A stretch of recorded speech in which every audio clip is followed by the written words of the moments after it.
नमस्कार, आर्यवर्त टाइम्स में आपका स्वागत है, जहां आप जानेंगे बिहार की 17 अगस्त की 7 बजे तक की सभी ताज़ा बड़ी खबरों के बारे में। उससे पहले एक नज़र सुर्खियों की ओर। किसी का वोट कटे नहीं, महागठबंधन ने लॉन्च किया वोट अधिकार यात्रा कैंपेन सॉन्ग। हिंदुओं का गांधी, लोहिया, समाजवाद और मुसलमानों का साथ बीजेपी के खिलाफ निर्णायक हो सकता है। एडीजी अमित की मुश्किलें बढ़ी, बिहार सरकार ने आईपीएस व बीएनएस एक्ट के तहत अभियोजन की दी मंजूरी। बिहार की बेटियों ने मैथिली भजन से रूहानी माहौल बनाया, पीएम मोदी भी मुरीद। राहुल गांधी वोट चोरी की बात करें, गिरिराज सिंह बोले झूठ की खेती करने वाले फिर माफी मांगेंगे। बढ़ते हैं खबरों की ओर विस्तार से। किसी का वोट कटे नहीं, महागठबंधन ने लॉन्च किया वोट अधिकार यात्रा का कैंपेन सॉन्ग। जी हां, बिहार में 17 अगस्त से शुरू हो रही महागठबंधन की 16 दिन की वोट अधिकार यात्रा के लिए आरजेडी ने कैंपेन सॉन्ग लॉन्च किया है, जिसमें किसी का भी अधिकार छूटे नहीं, आज़ादी का भाव टूटे नहीं, किसी का वोट कटे नहीं जैसे ताकतवर संदेश शामिल हैं। इस 2 मिनट 40 सेकंड के वीडियो में लोकतंत्र की आग बनी रहे, इसका आह्वान किया गया है। यात्रा सासाराम से शुरू होकर 23 जिलों से गुजरेगी और 1 सितंबर को पटना में समापन करेगी। बढ़ते हैं अगली खबर की ओर। हिंदुओं का गांधी, लोहिया, समाजवाद और मुसलमानों का साथ बीजेपी के खिलाफ निर्णायक हो सकता है। जी हां, जनस्वराज के रणनीतिकार प्रशांत किशोर ने पटना हज भवन में कहा है कि हिंदुओं की आदि आबादी गांधी, बाबा साहेब भीमराव अम्बेडकर, राम मनोहर लोहिया, समाजवाद और कम्युनिस्ट विचारधारा को मानती है। अगर ये लोग और मुसलमान एकजुट हो जाएं तो बीजेपी को परास्त किया जा सकता है। उन्होंने ये भी बताया कि उनकी योजना अगले 2 साल में राजनीतिक दिशा को बिहार केंद्रित करते हुए राष्ट्र परिदृश्य में बदलाव लाना है। बढ़ते हैं अगली खबर की ओर। एडीजी अमित की मुश्किलें बढ़ी, बिहार सरकार ने आईपीएस और बीएनएस एक्ट के तहत अभियोजन की दी मंजूरी। जी हां, बिहार की नीतीश सरकार ने विशेष निगरानी इकाई में आईपीएस अधिकारी और वर्तमान एडीजी अमित के खिलाफ दर्ज मामले में आईपीएस और बीएनएस एक्ट के तहत अभियोजन की मंजूरी दे दी है। एसवीयू को अब केस आगे बढ़ाने के अधिकार मिला है, जबकि भ्रष्टाचार के आरोप पीसी एक्ट में मुकदमा चलाने हेतु सरकार की मंजूरी के लिए प्रस्ताव भेजा गया है। इसके अलावा प्रवर्तन निदेशालय द्वारा पीएमएलए के अंतर्गत भी मामला दर्ज है, जो अब भी लंबित है। बढ़ते हैं अगली खबर की ओर। बिहार की बेटियों ने मैथिली भजन से रूहानी माहौल बनाया, पीएम मोदी भी मुरीद। जी हां, पूर्व प्रधानमंत्री अटल बिहारी वाजपेयी की पुण्यतिथि पर दिल्ली के सदैव अटल स्मारक पर प्रधानमंत्री नरेंद्र मोदी सहित कई नेताओं ने भावपूर्ण श्रद्धांजलि अर्पित की। इस अवसर पर बिहार के होनहार बेटियों ने मैथिली भजन की प्रस्तुतिकरण में कार्यक्रम को आध्यात्मिक रूप से मंत्रमुग्ध कर दिया। दोनों ने मिथिलांचल की समृद्धि, संस्कृति का प्रतिनिधित्व भक्ति के स्वर में किया, जिससे प्रधानमंत्री मोदी भी प्रभावित हुए। उन्होंने उनसे मुलाकात कर उनका उत्साहवर्धन किया। बढ़ते हैं अगली खबर की ओर। राहुल गांधी वोट चोरी की बातें करें, गिरिराज सिंह बोले झूठ की खेती करने वाले फिर माफी मांगेंगे। जी हां, बिहार में कांग्रेस की वोट अधिकार यात्रा को लेकर बढ़ रही राजनीतिक गर्मी के बीच केंद्रीय मंत्री गिरिराज सिंह ने नेता प्रतिपक्ष राहुल गांधी पर तीखा हमला बोला है। उन्होंने कहा है कि राहुल गांधी झूठ की खेती करते हैं, हर बार झूठ बोलकर माफी मांग लेते हैं, इस बार भी वही काम करेंगे। उन्होंने सवाल उठाया कि जब चुनाव आयोग उनसे हलफनामा प्रस्तुत करने को कह रहा है तो वे क्यों जवाब नहीं देते, क्या वे कानून को मानेंगे या अराजकता फैलाएंगे। कांग्रेस इस यात्रा के जरिए बिहार में एसआईआर और वोटर लिस्ट में गड़बड़ी का मुद्दा जनता के बीच ले जाने की तैयारी में है।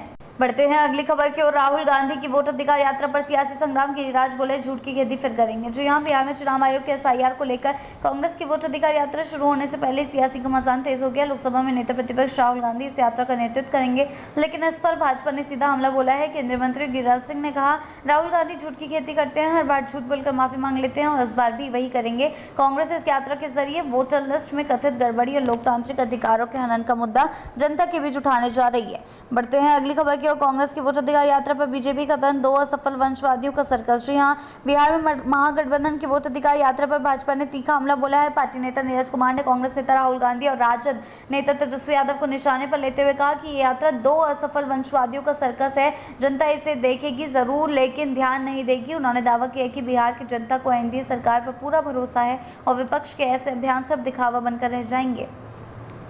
बढ़ते हैं अगली खबर की ओर। एसआईआर पर महागठबंधन का हल्ला बोल, राहुल तेजस्वी की वोटर अधिकार यात्रा कल से। जी हां, बिहार में चुनाव आयोग के एसआईआर को मुद्दा बनाते हुए महागठबंधन 17 अगस्त से वोटर अधिकार यात्रा की शुरुआत करने जा रहा है। ये यात्रा पूरे 16 दिन चलेगी और लोकसभा में नेता प्रतिपक्ष राहुल गांधी के तथा पूर्व उप मुख्यमंत्री तेजस्वी यादव के नेतृत्व में 25 जिलों से गुजरेगी। इस दौरान दोनों नेता सीधे जनता से संवाद करेंगे और चुनाव आयोग पर वोटर लिस्ट में गड़बड़ी का आरोप उठाएंगे। बढ़ते हैं अगली खबर की ओर। पटना में बालू कारोबारी हत्याकांड का आरोपी अंशु पुलिस एनकाउंटर में घायल। जी हां, पटना जिले में चर्चित बालू कारोबारी रमाकांत यादव हत्याकांड के मुख्य आरोपी अंशु को पुलिस ने एनकाउंटर में घायल कर दिया। आरोपी को लखनऊ से गिरफ्तार कर पटना लाया गया था। हथियार बरामदगी के लिए ले जाने के लिए दौरान उसने पुलिस से हथियार छीनकर भागने की कोशिश की, जिसके बाद जवाबी कार्रवाई में उसे गोली लगी। फिलहाल अंशु का अस्पताल में इलाज चल रहा है।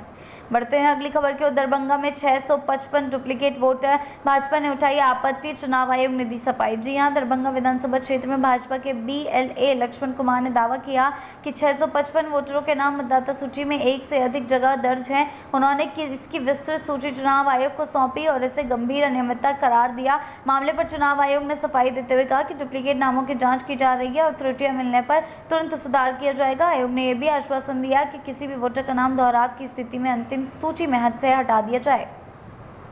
बढ़ते हैं अगली खबर की ओर। सांसद सुरेंद्र यादव के बयान पर सियासी बवाल, बीजेपी जेडीयू ने कहा मानसिक दिवालियापन। जी हां, राज्य सांसद सुरेंद्र यादव के विवादित बयान भारत की हालत पाकिस्तान से बदतर होगी को लेकर भाजपा और जेडीयू ने तीखा हमला बोला है। भाजपा नेता दानिश इकबाल ने इसे शर्मनाक बताते हुए कहा कि यह न केवल देश की आज़ादी बल्कि लोकतंत्र का भी अपमान है। जेडीयू प्रवक्ता अरविंद निषाद ने तंज कसते हुए कहा कि जिन्हें देश की आज़ादी का वर्ष तक याद नहीं, वे बिहार की प्रबुद्ध जनता को गुमराह करने की कोशिश कर रहे हैं। ये नेताओं ने यादव से बयान पर माफी की मांग की है।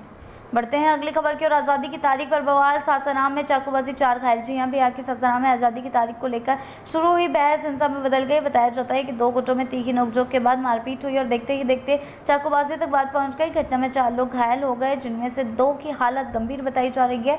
घायलों को नजदीकी अस्पताल में भर्ती कराया गया। पुलिस ने मौके पर पहुंचकर स्थिति को नियंत्रण। अगली खबर की ओर। सोशल मीडिया पर पिस्टल संग फोटो डालना पड़ा भारी, बक्सर में महिला गिरफ्तार। जी हां, बिहार के बक्सर जिले में सोशल मीडिया पर पिस्टल के साथ तस्वीरें वायरल करने पर एक महिला महंगा पड़ गया। उसको नगर थाना क्षेत्र के सोनीपट्टी से पुलिस ने महिला को गिरफ्तार किया और उसके पास से एक देसी पिस्तौल व 8 कारतूस बरामद किए। पूछताछ में महिला ने बताया कि हथियार उसे डुमराव के एक दोस्त ने दिया था। बढ़ते हैं आखिरी खबर की ओर। बिहार में पुलिस डॉक्टरों की गवाही अब होगी ऑनलाइन, अगले महीने शुरू होगी नई सेवा। जी हां, बिहार में अब डॉक्टर और पुलिसकर्मियों को कोर्ट में गवाही के लिए बार-बार पेशी पर नहीं जाना पड़ेगा। राज्य सरकार ऑनलाइन गवाही की नई व्यवस्था शुरू करने जा रही है, जिसके लिए मेडलिप ऐप विकसित किया गया है। इस ऐप के जरिए पोस्टमार्टम या मंजूरी रिपोर्ट तैयार करने वाले डॉक्टर और केस की जाँच से जुड़े पुलिस अधिकारी डिजिटल माध्यम से गवाही दे सकेंगे। पुलिस मुख्यालय के अनुसार अगले 1 महीने में ये सेवा शुरू होने की संभावना है। बिहार की ऐसी ताज़ा बड़ी खबरों के लिए जुड़े रहें आर्यवर्त टाइम्स के साथ ही चैनल को सब्सक्राइब करना ना भूलें और हमारी फेसबुक और वेबसाइट के साथ भी ज़रूर जुड़ें।